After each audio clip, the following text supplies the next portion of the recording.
Will Puerto Ricans die of starvation without the Americans? I think not. This is why. To understand my argument, you must first know that Puerto Rico is not controlled by Puerto Ricans. Puerto Rico is a colony, and a colony is a territory that is controlled economically and politically. Puerto Rico has economical controls put in place by the United States government, La Junta. 7 of them are chosen by the president. Another form of economical control is the Jones Act. Those ships need to be American-made and manned by American people.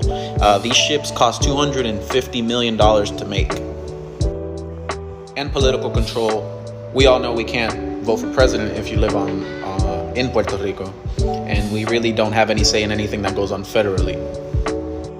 So Puerto Rico is a colony. Puerto Rico is not controlled by Puerto Ricans. We have economic controls and political controls put in place. Now that we understand that Puerto Rico is not in control by Puerto Ricans, here we go.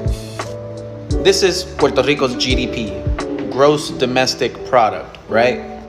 $100 billion in 2020. And the first quarter of this year, we were in the negative.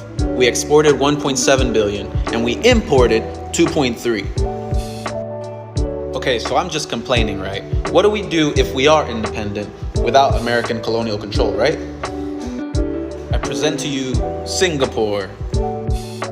Singapore didn't want to be independent. They were a state and they were kicked out, basically. And so this dude cried. He was in charge of Singapore, and he cried when he found out they were independent because he thought they were doomed. Keep in mind that Singapore is 13 times smaller than Puerto Rico. Here's Singapore's GDP, $340 billion, 240 billion more than Puerto Rico, and they're 13 times smaller. So to answer the question, Puerto Rico, without the Americans, will be just fine.